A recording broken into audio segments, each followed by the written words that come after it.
Bien, hoy vamos a hablar de procesos electroquímicos, que es el tema 5.3.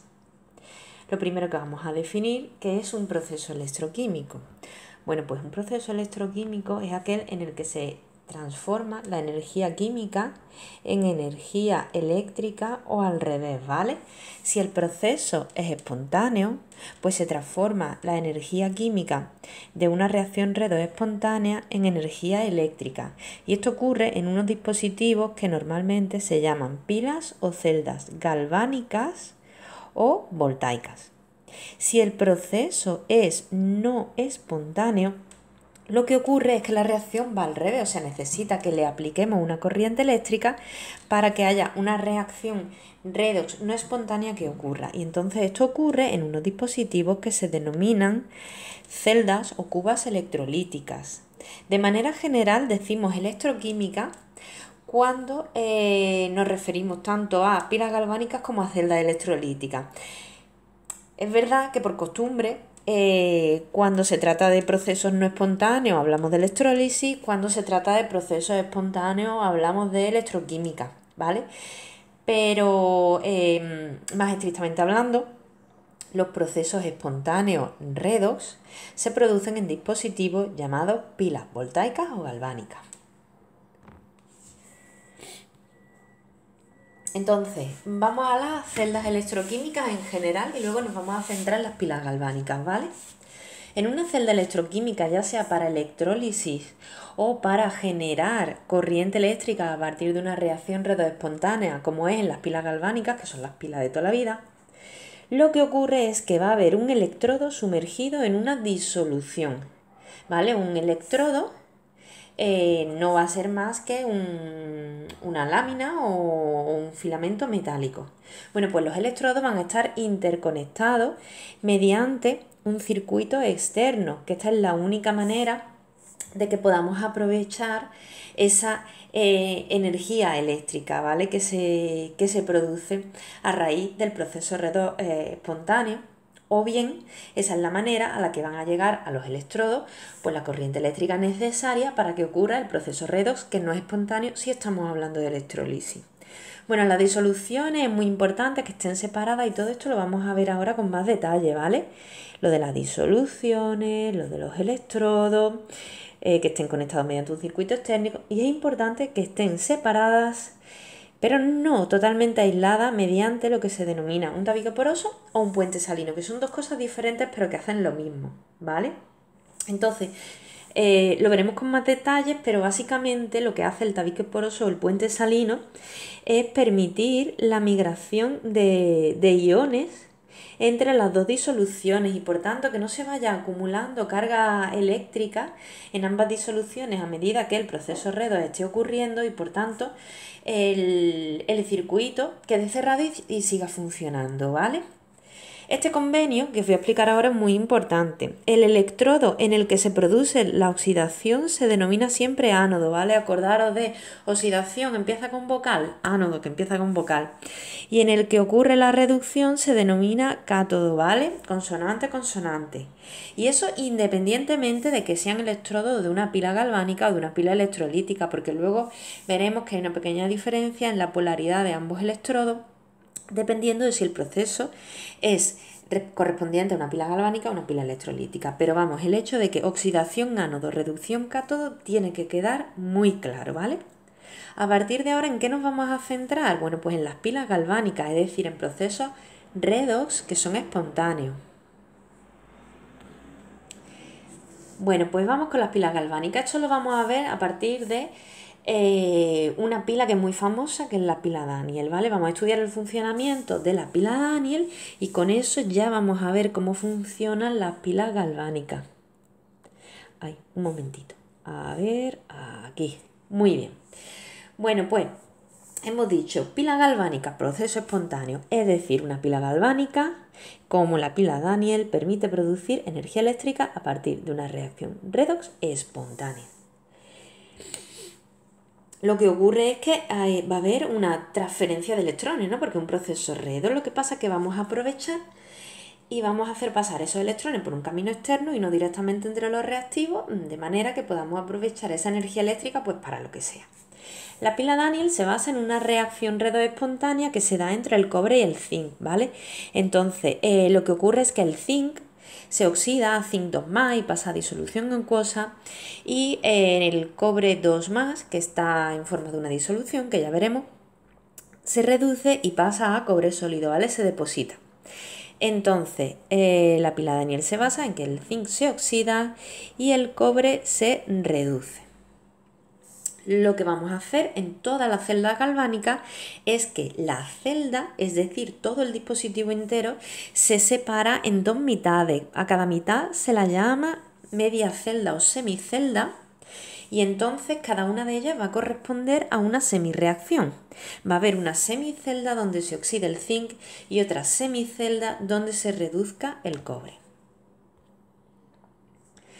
La primera semicelda o media celda hemos dicho que es la sede de la reacción de oxidación, ¿vale?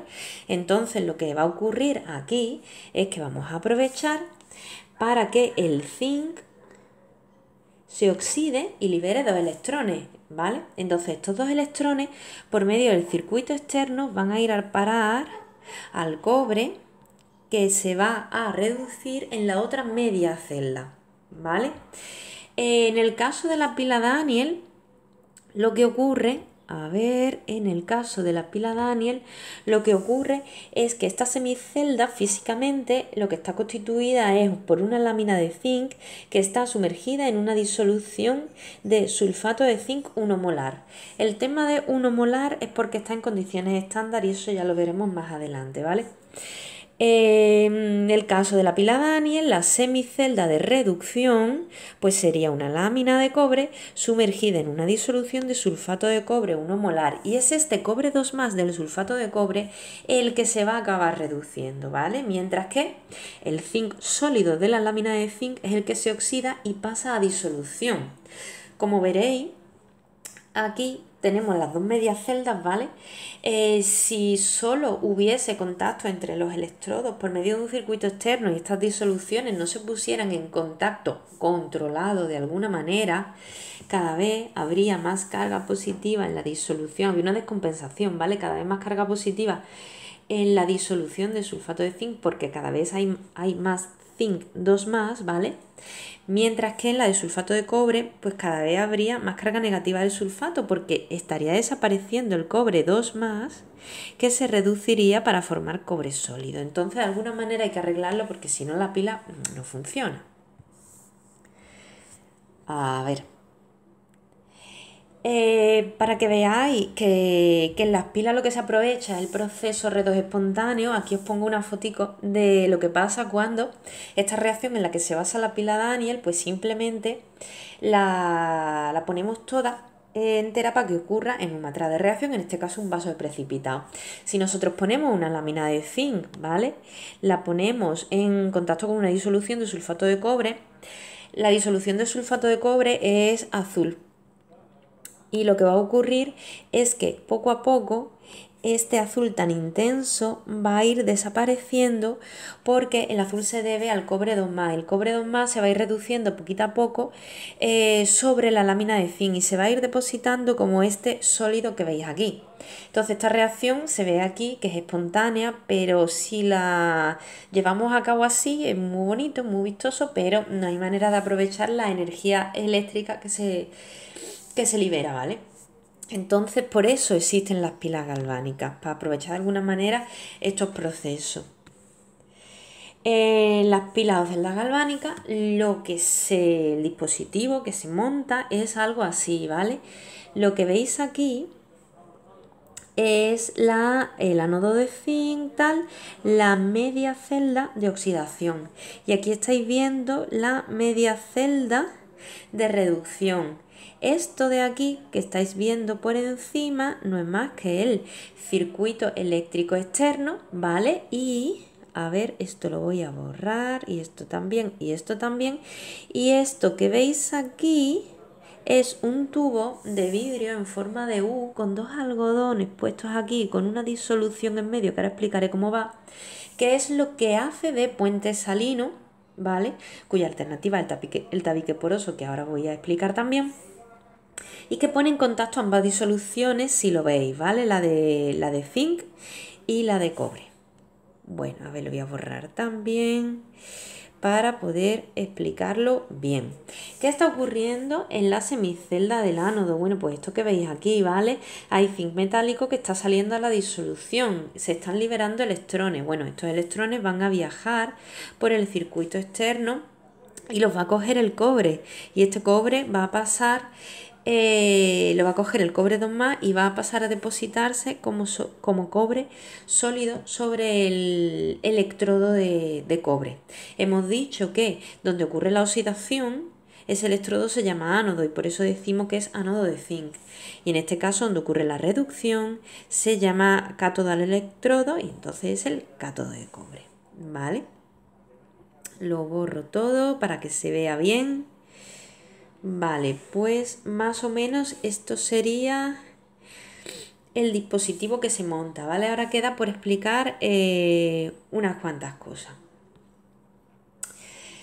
¿Qué ocurre con los electrones? Ya lo he dicho, fluyen a través del circuito externo desde el ánodo hasta el cátodo. Si os fijáis aquí, hago mucho hincapié en que los electrones se mueven a través del circuito externo desde el ánodo hacia el cátodo. Esto es muy importante, ¿vale? Si os fijáis, aquí hemos dicho, bueno, aquí no aparece, vale, pero resulta que el ánodo siempre se rotula con un signo negativo, es decir, aquí normalmente lo que se pone en la pila es un signo menos al lado del ánodo y resulta que el cátodo, ¿vale? Siempre está con signo positivo. El ánodo negativo, ¿vale? Y el cátodo positivo. Es decir, son rótulos. Este se pone negativo y el cátodo se pone positivo. Que si lo dibujo sería así. Ánodo negativo y cátodo positivo, ¿vale? Bueno, pues resulta que estos son...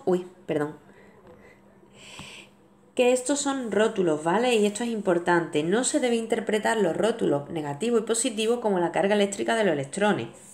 Los rótulos lo que hacen es indicar cuál de los electrodos es en el que se liberan los electrones hacia el circuito externo, de manera que si el ánodo lo rotulamos como negativo es porque es en el ánodo donde se liberan los electrones, y si el cátodo lo rotulamos como positivo es porque es el electrodo hacia el que se mueven los electrones, ¿vale? Pero en realidad las cargas reales de los electrodos son prácticamente cero y veremos que en las cubas electrolíticas, que es lo contrario de las celdas galvánicas, los rótulos cambian, ¿vale? No cambia el hecho de que el ánodo se oxide y el cátodo se reduzca, pero cambia el rótulo positivo y negativo, ¿vale? En este caso, en las pilas de celdas galvánicas, ánodo negativo porque se liberan los electrones y van hacia el cátodo positivo a través del circuito externo.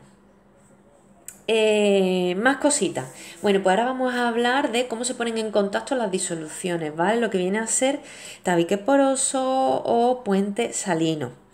Ya os he explicado que cuando el zinc se oxida, el electrodo de zinc va perdiendo masa y lo que hace es aumentar la concentración de zinc 2+ en la disolución de la semicelda o del compartimento anódico. Entonces ahí va habiendo una descompensación de carga eléctrica, ¿vale? Para que una celda voltaica funcione, y esto es muy importante, las disoluciones de las dos medias celdas deben seguir siendo siempre eléctricamente neutras, ¿vale? Entonces esto se consigue mediante el tabique poroso. De hecho, cuando tú montas una pila o una celda galvánica con la disolución del ánodo, la del cátodo y el circuito externo, hasta que no metes el puente salino, el voltímetro no da medida, ¿vale? Es que no funciona. Entonces vamos a ver qué es lo que pasa con los puentes salinos, los tabiques porosos. Bueno, aquí tenemos un dibujo, lo voy a resaltar, vamos a ver, aquí. Este dibujo de aquí, ¿vale? El A, lo que representa es un tabique poroso, y el B lo que representa es un puente salino. Aquí se ven los rótulos, ¿vale? Rótulo negativo, rótulo positivo, negativo, positivo, negativo ánodo, positivo cátodo, pero son rótulos para que veamos la dirección en la que se mueven los electrones. Bueno, Pues el tabique poroso y el puente salino hacen más o menos lo mismo, pero de distintas formas. Un puente salino es un tubo en forma de U. Un momento que voy a ir resaltando. ¿Vale? Un tubo de vidrio en forma de U o de plástico, lo que sea, que contiene una disolución de un electrolito inerte. Un electrolito inerte significa que sus iones no van a reaccionar, sino que simplemente están ahí por el tema de compensar carga eléctrica. Por ejemplo, pues cloruro de potasio acuoso. ¿Vale? Entonces, a medida que se va produciendo la oxidación del ánodo, la reducción del cátodo, estos iones que hay de cloruro de potasio van migrando a los compartimentos de manera que compense el exceso de carga que se va creando. Por ejemplo, los potasios, ¿dónde van a ir? Donde se está retirando carga positiva, ¿vale? Por ejemplo, el compartimento catódico. Mientras que los cloruros, ¿dónde van a ir? Donde se van generando carga positiva, que sería el compartimento anódico. El tabique poroso hace exactamente lo mismo, lo que pasa que no tiene ninguna disolución ni nada, simplemente es como una membrana porosa que impide que se mezclen las disoluciones, pero permite que migren los iones, ¿vale? Que migren de manera selectiva, que puedan emigrar los iones positivos fuera del compartimento anódico, ¿vale? Para que no quede exceso de carga positiva donde el zinc 2 va. Y para que los iones negativos entren en el... lo mismo, ¿vale? Entren en el compartimento anódico.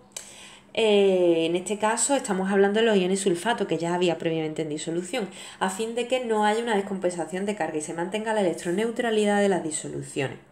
Cualquiera que sea el medio empleado, tabique poroso, puente salino, siempre va a ocurrir que los aniones van a ir hacia el ánodo y los cationes van a ir hacia el cátodo. Y aquí en la imagen se ve perfectamente cuál es el sentido de movimiento de todo lo que hay puesto en juego. El flujo de electrones que va desde el ánodo rotulado negativo hasta el cátodo rotulado positivo, ánodo oxidación, cátodo reducción, y a través del tabique poroso o del puente salino los aniones tendrán que ir para compensar el exceso de carga positiva que se genera en el cátodo, y los cationes tendrán que ir a compensar el exceso de carga negativa que se genera, en el cátodo y en el ánodo. Y los cationes tendrán que ir a compensar el defecto de carga positiva o exceso de negativa que se genera en el cátodo al desaparecer, en el caso de la pila Daniell, el ion cobre 2+. Vale, bueno, estos son los fundamentos más o menos de cómo funciona una pila o una celda galvánica.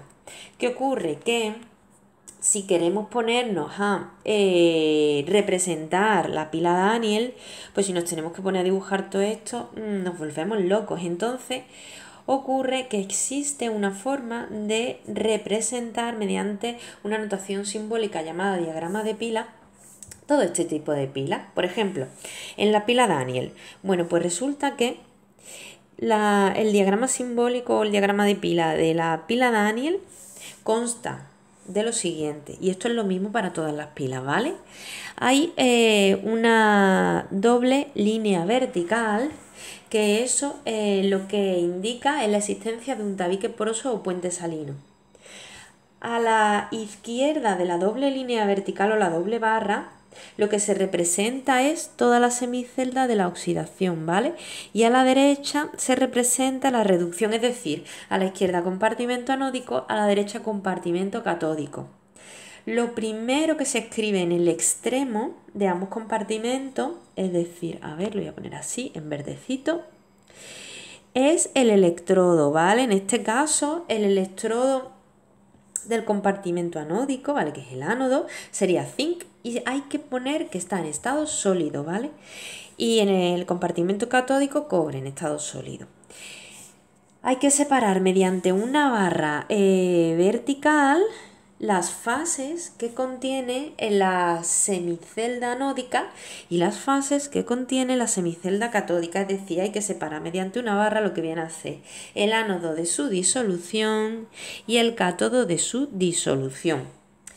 La disolución no hace falta que se ponga la especie entera, es decir, no hace falta que pongamos que es sulfato de zinc o sulfato de cobre. Con poner el ion, que es lo que interesa, el que se reduce o el que se oxida, nos vale. Muy importante, hay que poner entre paréntesis, primero, que está acuoso, ¿vale? Si fuera una especie gaseosa, líquida, lo que fuera, habría que ponerlo.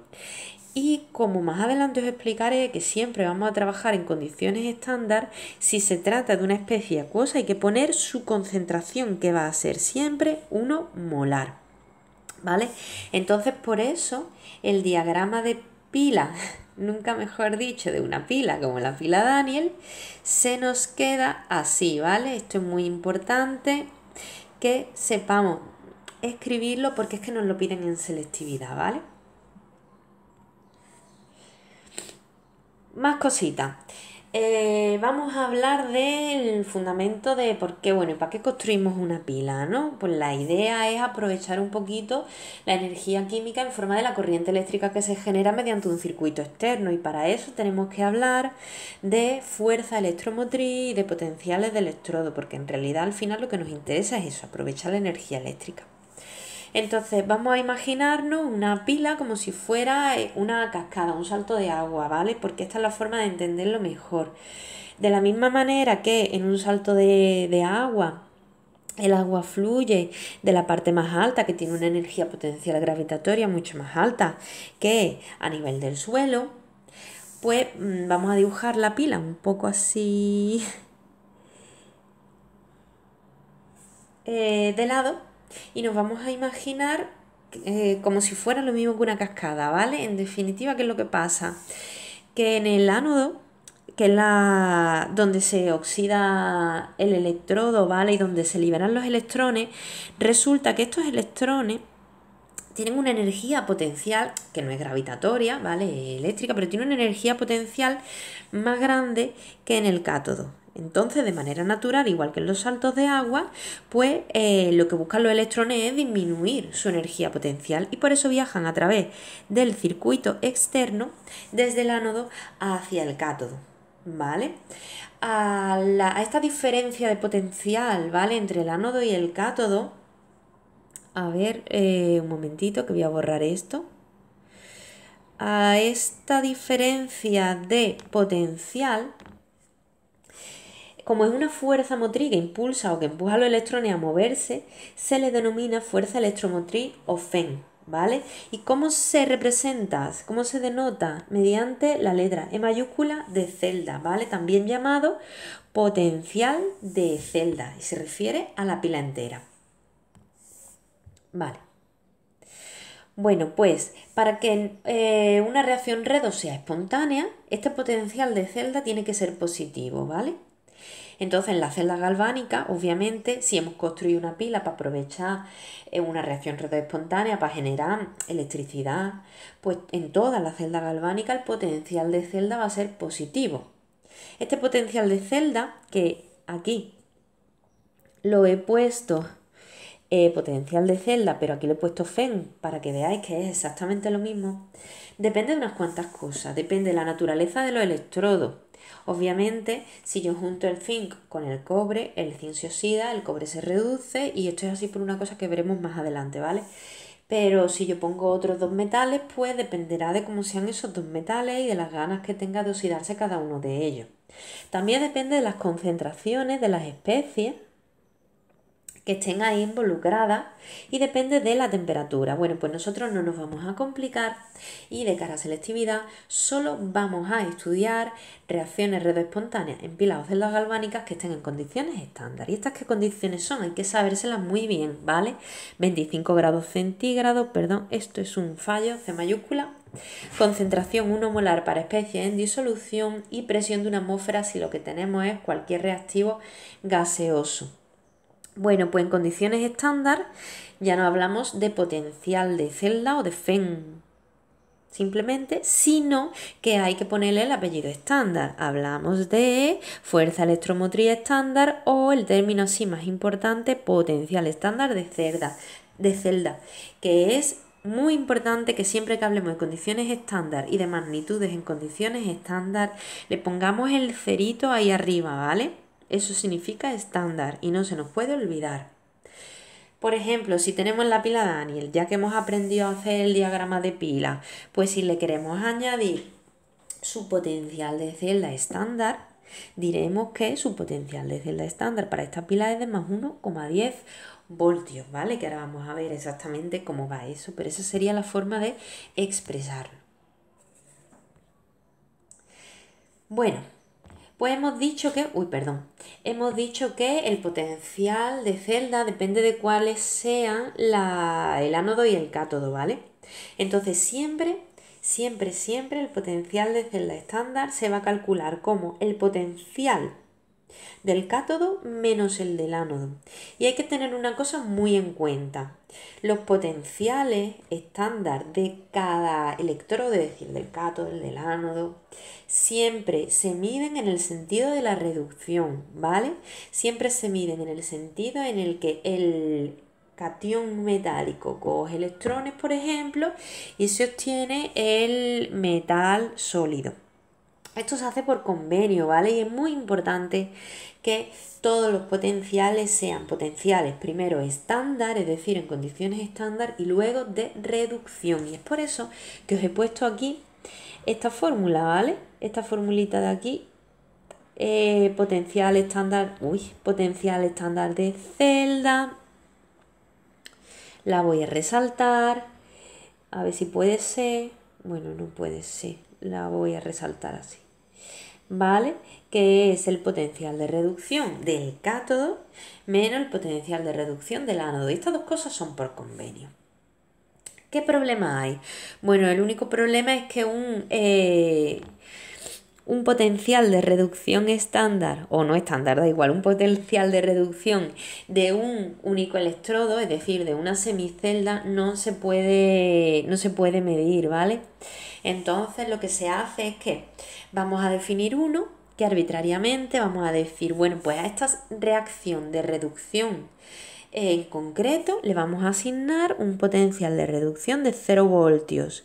Y entonces, formando pilas con otras semiceldas, a lo que leamos en el voltímetro, pues vamos a decir que ese es el potencial de reducción estándar del resto de semiceldas. Es decir, hay que asignar un electrodo que vamos a llamar de referencia. Y resulta que por convenio, porque aquí hay muchas cosas por convenio, ese electrodo de referencia es el electrodo estándar de hidrógeno. ¿Vale? Bueno, voy a parar aquí este primer vídeo que voy a dividir en dos partes porque el tema tiene bastante teoría, ¿vale?